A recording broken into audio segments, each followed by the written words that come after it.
Muy buenos días, que las bendiciones del Señor sean con todos, con todas. Nos gozamos en tenerles una vez más.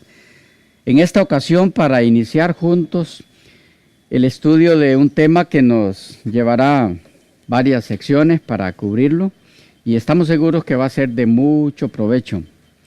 Nos referimos a una de las secciones más queridas, más amadas por los cristianos en el Antiguo Testamento. Un salmo. ¿Cuál? Hay varios, ¿verdad? Salmo 91. Salmo 91. Este es uno de los salmos que, aunque no todos lo saben de memoria, por ser un poco largo, sí es amado por todos. Hay lecciones preciosas en este salmo para la vida práctica, la vida diaria del cristiano, pero principalmente para el momento en que tendrá su cumplimiento en la forma más precisa. El salmo fue escrito por David, forma parte del libro cuarto de los salmos, que son los que van del 90 al 106, son 17 salmos, es de David, y él lo escribió haciendo alusión a la protección de Dios sobre él en su época, cuando era perseguido por sus más acérrimos enemigos. Pero es un salmo cuyo cumplimiento a futuro tiene mensajes, lecciones, enseñanzas para nosotros que no podemos pasar de lado. Lo hemos titulado nuestro estudio Bajo la sombra del Omnipotente en el tiempo de angustia. Bajo la sombra del Omnipotente en el tiempo de angustia. ¿Por qué?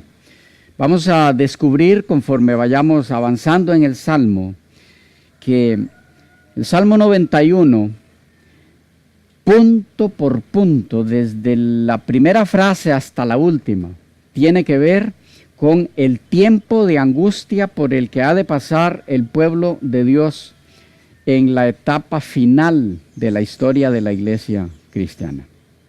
Es el salmo para ser atesorado en el corazón por aquellos que creemos que si no morimos antes de ese tiempo, hemos de pasarlo. El tiempo de angustia, el tiempo de la gran tribulación del libro de Apocalipsis. Este salmo es para esas personas. Iremos descubriendo eso conforme avancemos. Bien, recuerden la oportunidad de participar cuando querramos, en cualquier momento, cualquiera, cuando quieran, con preguntas, inquietudes, opiniones que enriquecen mucho el estudio. Primer aspecto a tomar en cuenta en el estudio de este salmo. Hemos orado ya, así que vamos hacia adelante. El primer punto tiene dos aspectos introductorios. Número 1. El contenido del Salmo 91 es de índole personal. El contenido del Salmo 91 es de índole personal. Así se refleja en las 41 ocasiones en las que se hace referencia al destinatario, a la persona de quien se habla. 41 ocasiones. Yo quisiera animarles, para hacer más participativo el estudio, a que hagamos un ejercicio interesante y vamos a anotar eso.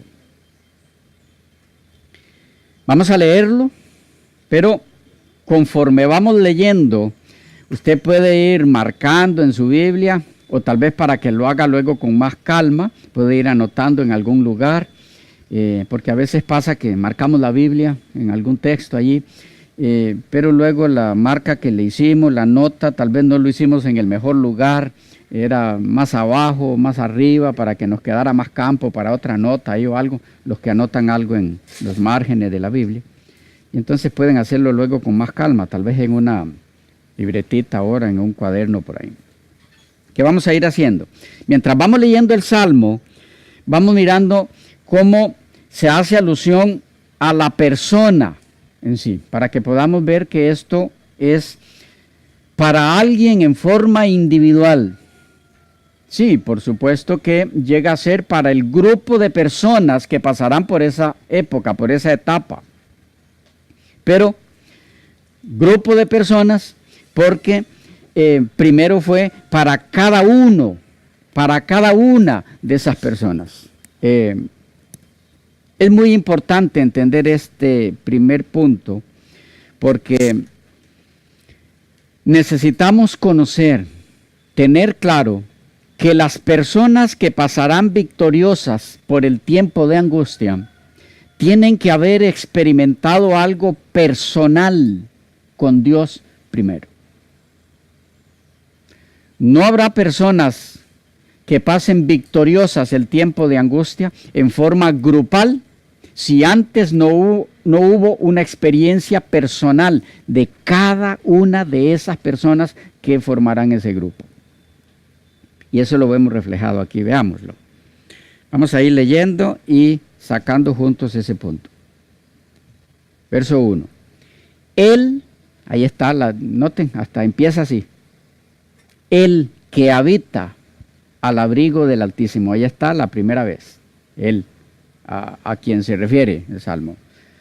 Es individual. El que habita, note que no dice los que habitan, es lo que quiero enfatizar. ¿Okay? El que habita al abrigo del Altísimo morará bajo la sombra del Omnipotente. Ahí están dos veces ya, ¿verdad? Diré yo a Jehová, esperanza mía y castillo mío, mi Dios, en quien confiaré. ¿Notan cuánta insistencia? Ahí llevamos ya ¿cuántas? 7. Él te librará del lazo del cazador. A ti, en forma personal. Él te librará. 4. Con sus plumas te cubrirá. Y debajo de sus alas estarás seguro. Yo ya no voy contando. 5. No temerás el terror nocturno. 7. Caerán a tu lado 1000 y 10,000 a tu diestra, mas a ti no llegará. De paso, vayan viendo los elementos y notarán cómo esto es exclusivo para el tiempo de la gente, o para el momento de la gente o las personas que pasarán por el tiempo de angustia del Apocalipsis. Estábamos por el 7, ¿verdad? 8.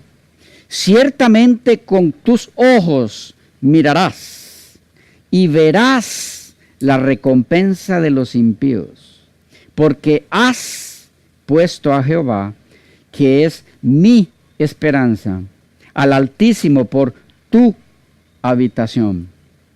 No te sobrevendrá mal, ni plaga tocará tu morada, porque a sus ángeles mandará cerca de ti, que te guarden en todos tus caminos.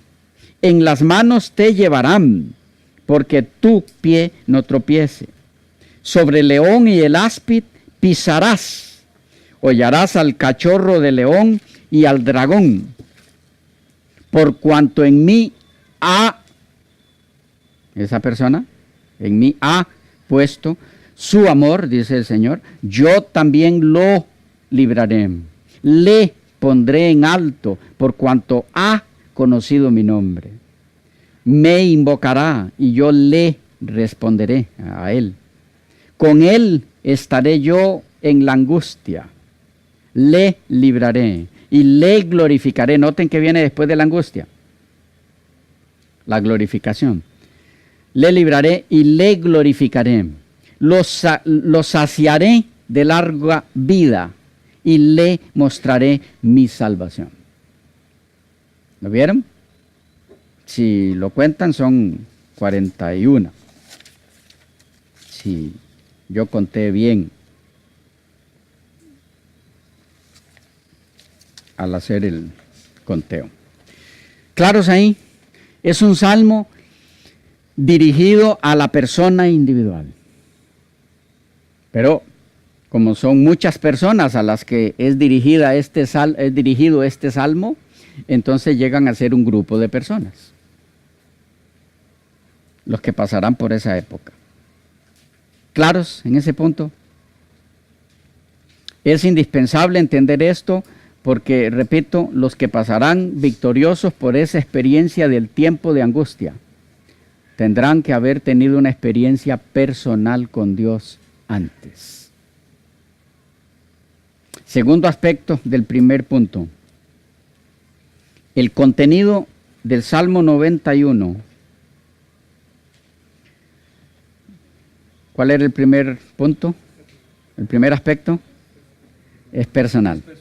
¿Okay? El segundo, el contenido del Salmo 91 es de aplicación especial, como decíamos, durante el tiempo de angustia final. Algunos elementos que así lo indican, entre otros. Número 1, la protección de Dios es sobre los que habitan bajo su sombra. Esta es una frase alusiva a los que guardan sus mandamientos. Ya lo veremos. Como los que han entrado en su pacto. Y esos serán los que sufrirán la persecución, la angustia por parte de los incrédulos en el tiempo de angustia. La frase, los que habitan bajo su sombra, ubican a ese grupo en la historia. 2. El que mora bajo su sombra es librado de la peste, dice el versículo 3, que son las plagas, según el versículo 10. ¿Ok? Dice el 10, no te sobrevendrá mal, ni plaga tocará tu morada. No hay ocasión en la historia en la que se sepa después de Egipto que hayan caído plagas. La única ocasión en la que volverán a caer plagas es en el tiempo de angustia. Por lo tanto, este versículo 10 ubica al Salmo 91 en la ocasión en la que volverán a caer las plagas. Y en esa ocasión dice, de aquel que está bajo la sombra del Omnipotente, no te sobrevendrá mal, ni plaga tocará tu morada. Esas mismas plagas son descritas como la mortandad en los versículos 6 y 7. Dice, ni pestilencia que ande en oscuridad, ni mortandad que en medio del día destruya. Caerán a tu lado 1000 y 10,000 a tu diestra, mas a ti no llegarán. 3. El que mora bajo su sombra está protegido en la verdad. El versículo 4. Dice, con sus plumas te cubrirá, y debajo de sus alas estarás seguro. Escudo y adarga es su verdad. Conforme avancemos en el estudio del Salmo, miraremos cómo lo que protegerá de las plagas a este grupo de personas que pasarán por esa experiencia es el haber sido fieles y continuar siendo fieles a la verdad. El cuarto punto, en el sentido de que el Salmo es de aplicación para el tiempo de angustia, lo tenemos en el hecho de que el que mora bajo su sombra, según el versículo 8, Dice que verá con sus propios ojos la recompensa del impío. Dice, ciertamente con tus ojos mirarás y verás la recompensa de los impíos. Quienes han de ver con sus propios ojos la recompensa de los impíos, recibiendo las plagas y finalmente en la segunda venida de Cristo, son los que pasarán por el tiempo de angustia del Apocalipsis. Un quinto punto: el que mora bajo su sombra alcanzará la victoria sobre el león, el áspid y el dragón. Todos estos son símbolos de Satanás, la serpiente antigua. Él es presentado como león, primera de Timoteo 4:17, o segunda, primera de Pedro 5:8, y también como áspid, como serpiente, Apocalipsis 12:9, 12:7, 13:16 y varios más.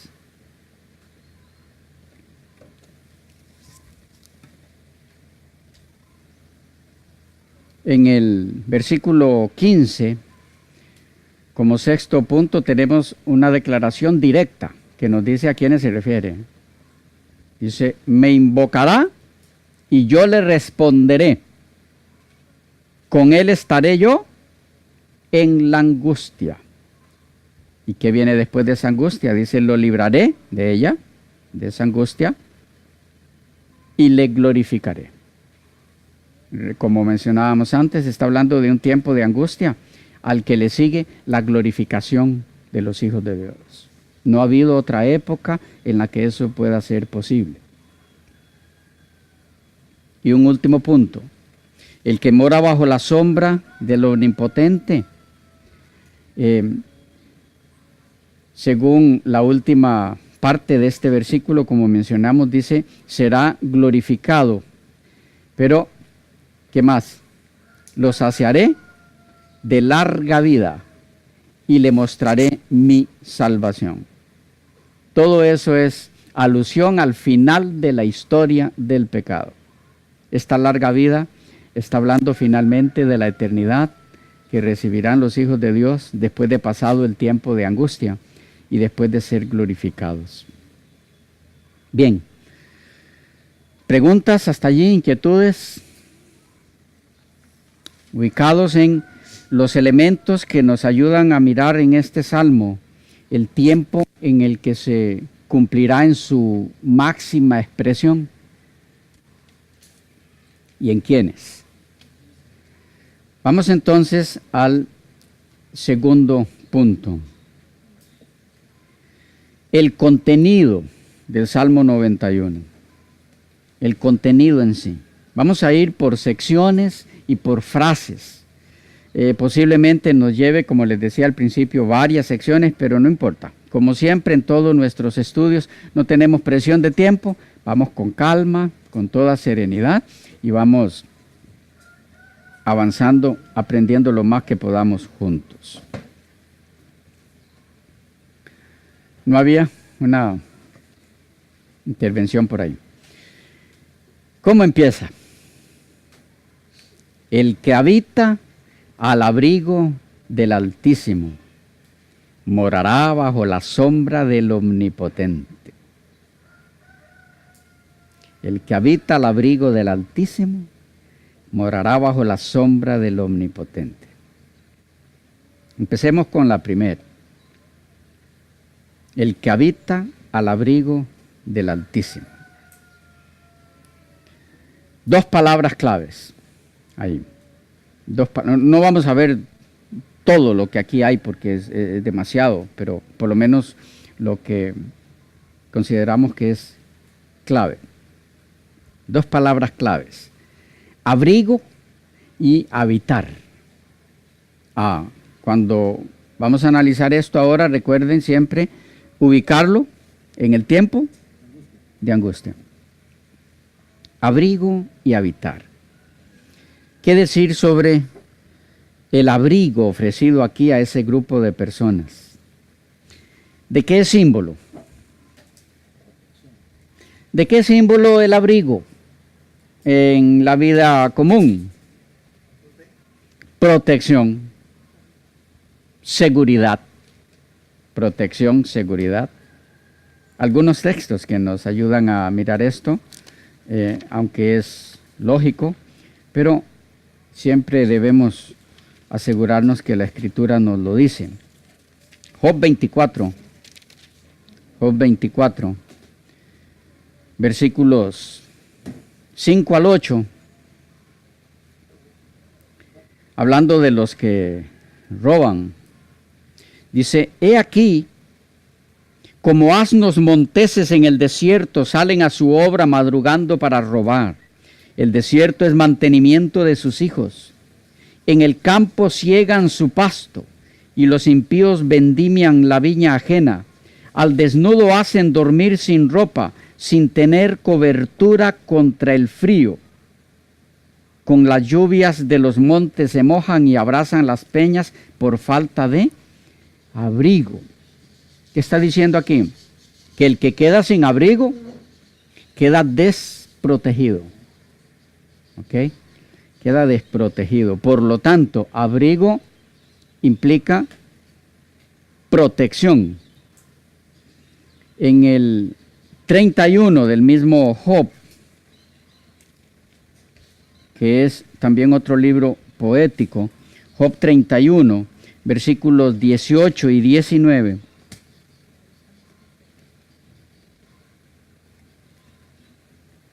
Dice: porque desde mi juventud creció conmigo como con un padre, y desde el vientre de mi madre fui guía de la viuda. Si he visto, está hablando a los que él ayudaba, si he visto que pereciera alguno sin vestido y al menesteroso sin abrigo, está diciendo Job, si esa ha sido mi vida, pues acúsenme, porque lo estaban acusando sus amigos de que porque él era un hombre malo, estaba sufriendo lo que sufría, como piensa mucha gente hoy. Te paso un libro precioso para estudiar, uno de los más mal entendidos de la Biblia, el libro de Job. Pero el punto nuestro es, dice él, si alguien me vio que alguien necesitaba abrigo y yo pude darle y no le di, puede acusarme. Pero está hablando aquí de el que es dejado sin protección porque no tiene abrigo. En Isaías 4, el versículo 6, 4:6, dice: y habrá un abrigo para sombra contra el calor del día, para refugio y escondedero contra el turbión y contra el aguacero. Aquí agrega algunos elementos que nos conectan con el Salmo 91. ¿Cuál? Sombra, refugio, sombra contra el calor, refugio y escondedero contra el turbión y contra el aguacero. ¿Ok? Entonces, abrigo significa protección. Cuando dice entonces en el Salmo 91, el que habita al abrigo del Altísimo morará bajo la sombra del Omnipotente, lo que está diciendo es, contará con su protección. Pero está la otra palabra ligada, que es clave. El que habita al abrigo del Altísimo. En el Salmo 5, devolviéndonos un poco, versículos 4 y 5.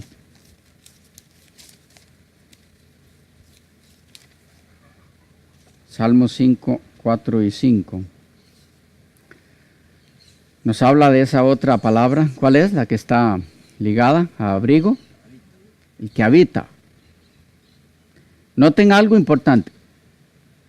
Hay protección o hay ofrecimiento de abrigo, que es Protección, ¿pero para quién? Para el que habita. ¿Ok? Para el que habita